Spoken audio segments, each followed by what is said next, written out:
I wrote my new book, Branding Faith, Why Some Churches and Nonprofits Impact Culture and Others Don't, because I've spent 30 years working with some of the largest churches and ministries in the country, helping them tell their story through the media.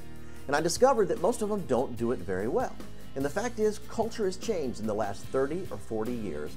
Culture has changed dramatically. Today we live in what I call a media-driven culture, which means that we're being bombarded with messages every day. Some researchers indicate we're seeing as many as 3,000 advertising messages a day.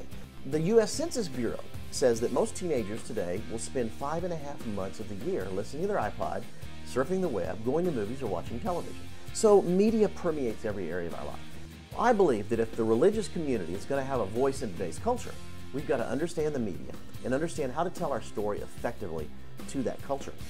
Branding Faith is about that. If you're a pastor, if you're a ministry leader, if you run a nonprofit organization, and you're frustrated because you have trouble telling your story, sharing your story with the culture out there, how do you get heard? How do you get on the radar of your audience? How do you get people to listen? Because the fact is, no matter how compelling or great your message is, if nobody's listening, you fail.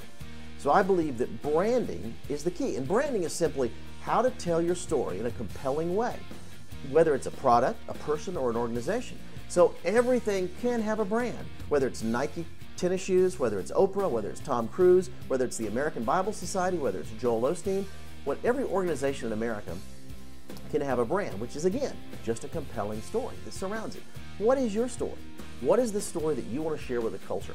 And what do people think of when they think of you? That's the question I most often ask people.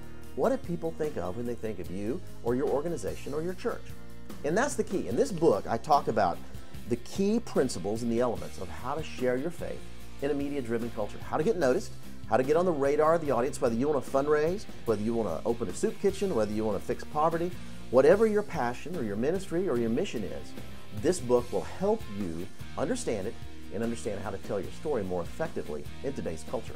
It's absolutely critical, and I believe if we don't understand these tools, because this culture has become so media-driven, I think if we don't understand these tools, we'll lose a generation. So Branding Faith was written to help people share that story more effectively.